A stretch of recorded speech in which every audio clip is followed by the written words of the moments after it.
ಇದು ರಾಕೇಶ್ ಪೂಜಾರಿ ಅವರ ಕೊನೆಯ ದರ್ಶನ. ನಿಜವಾಗ್ಲೂ ಇದು ಅವರ ಅಭಿಮಾನಿಗಳಿಗೆ ಮತ್ತು ಅವರ ಕುಟುಂಬಸ್ಥರಿಗೆ ಇನ್ನಿಲ್ಲದಂಥ ನೋವನ್ನು ತಂದಿದೆ. ಇದು ಕೊನೆಯದಾಗಿ ಹಾಸ್ಪಿಟಲ್ನಲ್ಲಿ ಅವರು ಮಲಗಿದ ರೀತಿ. ಇದಕ್ಕಿಂತ ಮುಂಚಿನ ದಿನ ಅಂದರೆ ಆ ಹಿಂದಿನ ರಾತ್ರಿ ಅವರದ್ದೇ ಫಂಕ್ಷನ್ ಒಂದರಲ್ಲಿ, ಅಂದರೆ ಅವರ ಸ್ನೇಹಿತರ ಮೆಹಂದಿ ಶಾಸ್ತ್ರದಲ್ಲಿ ಒಂದರಲ್ಲಿ ರಾಕೇಶ್ ಅವರು ಕಾಣಿಸ್ಕೊಂಡಿದ್ದು ಹೀಗೆ. ನೀವು ಈ ವಿಡಿಯೋವನ್ನು ನೋಡಿದ್ರೆ ಗೊತ್ತಾಗತ್ತೆ. ಡ್ಯಾನ್ಸ್ ಮಾಡ್ತಾ ಇದ್ದವರು, ನಗ್ತಾ ಇದ್ದವರು ಏಕಾಏಕಿಯಾಗಿ ಎದೆ ಮೇಲೆ ಕೈ ಹಿಡಿದು ನಿಂತ್ಕೊಳ್ತಾರೆ. ನಗುತ್ತಾನೆ ಎದೆಯನ್ನು ಒತ್ಕೊಳ್ಳೋದಕ್ಕೆ ಶುರು ಮಾಡ್ತಾರೆ. ಇದು ಕೊನೆಯದಾಗಿ ಮೆಹಂದಿ ಶಾಸ್ತ್ರವೊಂದರಲ್ಲಿ ರಾಕೇಶ್ ಪೂಜಾರಿ ಅವರು ತಮ್ಮ ಸ್ನೇಹಿತರು, ತಮ್ಮ ಕುಟುಂಬಸ್ಥರ ಜೊತೆಗೆ ಭಾಗಿಯಾಗಿದ್ದು. ತೀರಾ ಎದೆ ನೋವು ಕಾಣಿಸ್ಕೊಳ್ಳುತ್ತೆ. ಅಬ್ಬಬ್ಬ ಅಂತ ಹೇಳಿದ್ರು 3 ತಾಸುಗಳ ಕಾಲ ಅವರು ಕುಣಿದಿದ್ದಾರೆ. DJ ಶಬ್ದವೂ ಕೂಡ ಇತ್ತು. ಸಿಕ್ಕಾಪಟ್ಟೆ ಡ್ಯಾನ್ಸ್ ಮಾಡಿದ್ದಾರೆ, ಎಂಜಾಯ್ ಮಾಡಿದ್ದಾರೆ, ಹಾಡು ಹೇಳ್ದಿದ್ದಾರೆ, ಕುಪ್ಪಳಿಸಿದ್ದಾರೆ, ಕುಣಿದಿದ್ದಾರೆ. ಸೊ 3 ತಾಸುಗಳ ಕುಣಿದ ನಂತರ ಅವ್ರಿಗೆ ಎದೆ ನೋವು ಕಾಣಿಸ್ಕೊಡುತ್ತೆ. ನಗುತ್ತಾನೆ ಈ ವಿಡಿಯೋದಲ್ಲಿ ಅವರು ಎದೆಯನ್ನು ಹಿಡ್ಕೊಳ್ಳೋದಕ್ಕೆ ಶುರು ಆಗುತ್ತೆ. ಅಲ್ಲೇ ಅಕ್ಕಪಕ್ಕದಲ್ಲಿದ್ದವರು ಅವರನ್ನು ಅಬ್ಸರ್ವ್ ಮಾಡ್ತಾರೆ. ಆದರೆ ಯಾರಿಗೂ ಅನಿಸೋದೇ ಇಲ್ಲ ಇದು ಇವರ ಕೊನೆಯ ನಗು, ಇದು ಇವರ ಕೊನೆಯ ಡ್ಯಾನ್ಸು, ಇದ್ಯಾವುದು ಕೂಡ ಗೊತ್ತಾಗೋದೇ ಇಲ್ಲ. ಅಕ್ಕಪಕ್ಕದಲ್ಲಿ ಇದ್ದವರು ಕೇಳೋದಕ್ಕೆ ಶುರು ಮಾಡ್ತಾರೆ, ಏನಾಯಿತು, ಯಾಕೆ, ಏನು ಅನ್ನೋದನ್ನು. ಆದರೆ ಸ್ವತಃ ರಾಕೇಶ್ ಪೂಜಾರಿಗೂ ಕೂಡ ಏನಾಗ್ತಿದೆ ಅನ್ನೋದು ಗೊತ್ತಾಗೋದಿಲ್ಲ. ನೀವು ಈ ವಿಡಿಯೋವನ್ನು ಅಬ್ಸರ್ವ್ ಮಾಡಿ ನೋಡಿದ್ರೆ ಗೊತ್ತಾಗುತ್ತೆ. ಅವರು ವಿಪರೀತವಾಗಿ ಬೆವರಕ್ಕೆ ಶುರು ಮಾಡ್ತಾರೆ. ಮೈ ಕೈಯನ್ನು ಮತ್ತು ಅವರ ಕೆನ್ನೆಯನ್ನು, ಅವರ ಮುಖವನ್ನು, ಅವರ ಗಲ್ಲವನ್ನು ಅವರು ಒರೆಸ್ಕೊಳ್ಳೋದಕ್ಕೆ ಶುರು ಮಾಡ್ತಾರೆ. ಡ್ಯಾನ್ಸ್ ಮಾಡ್ತಾ ಇದ್ದವರು ಆ ಡ್ಯಾನ್ಸನ್ನು ಸ್ಟಾಪು ಮಾಡ್ತಾರೆ. ಸೊ ಅದಾದ ನಂತರ ಅವರು ಅದೇ ಕಾರ್ಯಕ್ರಮದಲ್ಲಿ ವಿಪರೀತ ಸುಸ್ತಾಗಿ ಎಲ್ಲರ ಮುಂದೆನೇ ಹೀಗೆ ಕುಸಿದು ಬಿದ್ದು ಬಿಡ್ತಾರೆ. ಅವರು ಡ್ಯಾನ್ಸ್ ಮಾಡ್ತಾ ಇದ್ದವರು ಸ್ವಲ್ಪ ಬೆಂಡಾಗೋಕ್ಕೆ ಶುರು ಮಾಡ್ತಾರೆ, ಎದೆ ಮೇಲೆ ಕೈ ಹಿಡ್ಕೊಳ್ಳೋದಕ್ಕೆ ಶುರು ಮಾಡ್ತಾರೆ, ಬೆವರ್ತಾರೆ, ಅಲ್ಲೇ ಕುಸಿದು ಬಿದ್ದು ಬಿಡ್ತಾರೆ. ತಕ್ಷಣಕ್ಕೆ ಅವರನ್ನು ಹಾಸ್ಪಿಟಲ್ಗೆ ಕರ್ಕೊಂಡು ಹೋದರೂ ಕೂಡ ಚಿಕಿತ್ಸೆ ಅನ್ನೋದು ಫಲಕಾರಿ ಆಗದೆ ಸಾವನ್ನಪ್ತಾರೆ. ಸೊ ಸದ್ಯದ ಮಾಹಿತಿ ಪ್ರಕಾರ ಅವರಿಗೆ ವಿಪರೀತವಾಗಿ ಲೋ BP ಆಗಿದ್ದರಿಂದ ಹೃದಯಾಘಾತವಾಗಿ ಅವರು ಸಾವನ್ನಪ್ಪಿದ್ದಾರೆ ಅನ್ನೋದು ಗೊತ್ತಾಗ್ತಾ ಇದೆ.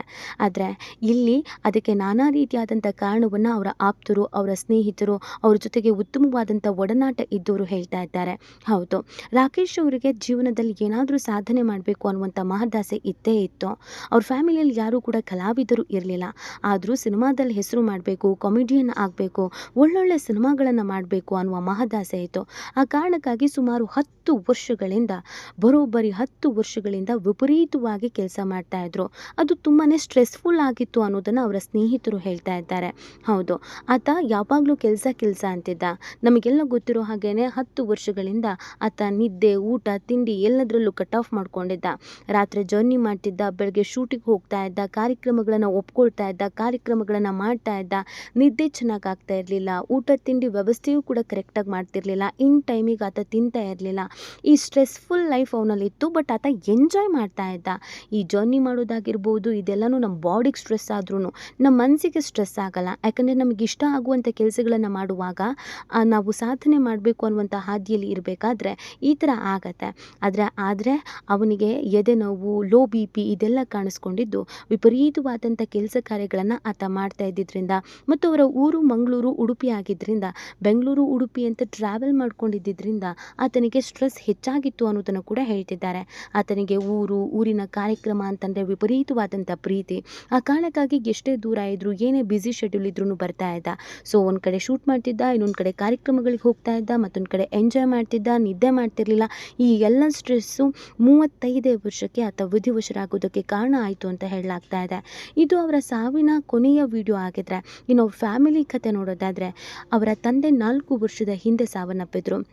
4 ವರ್ಷದ ಹಿಂದೆ ರಾಕೇಶ್ ಪೂಜಾರಿ ಅವರ ತಂದೆ ಸಾವನ್ನಪ್ತಾರೆ. ಮಗ ಅಂದರೆ ವಿಪರೀತವಾದಂಥ ಪ್ರೀತಿ. ಮಗ ದೊಡ್ಡ ಹೆಸರು ಮಾಡಬೇಕು, ಸಾಧನೆ ಮಾಡಬೇಕು ಅನ್ನುವಂಥ ಆಕಾಂಕ್ಷೆಯನ್ನು ಅವ್ರ ತಂದೆ ಇಟ್ಕೊಂಡಿದ್ರು. ಅಪ್ಪ ಕೂಡ ತುಂಬ ಸಪೋರ್ಟಿವ್ ಆಗಿದ್ದರು. ಮಗನ ಎಲ್ಲ ಕೆಲಸ ಕಾರ್ಯಗಳಿಗೆ ಕಲಾವಿದನಾಗ್ತೀನಿ ಅಂತಂದಾಗ ಹೋಗು ಅಂತ ದುಡ್ಡು ಕೊಟ್ಟು ಕಳಿಸ್ತಾ ಇದ್ರು. ಆದರೆ ಅಪ್ಪನನ್ನು ಕಳ್ಕೊಂಡ್ಮೇಲೆ ಸ್ವಲ್ಪ ಡಿಸ್ಟರ್ಬ್ ಆಗಿದ್ರು. ಯಾಕಂದರೆ ಮನೆಯ ಜವಾಬ್ದಾರಿ ಪೂರ್ತಿ ರಾಕೇಶ್ ಪೂಜಾರಿ ಅವರ ಹೆಗಲ ಮೇಲೆ ಇತ್ತು. ವಯಸ್ಸಾಗಿರೋ ತಾಯಿ ಇದ್ದಾರೆ, ಜೊತೆಗೆ ಒಬ್ಬ ತಂಗಿ ಕೂಡ ಇದ್ದಾರೆ. ಅವರ ಸ್ನೇಹಿತರ ಬಳಿ ಅವ್ರು ಹೇಳ್ಕೊಳ್ತಿದ್ದಿದ್ದು ಇಷ್ಟೇ, ನನ್ನ ತಂಗಿ ಮದುವೆನ ಭರ್ಜರಿಯಾಗಿ ಧಾಮ್ ಧೂಮ್ ಅಂತ ಮಾಡಬೇಕು ಅಂತ.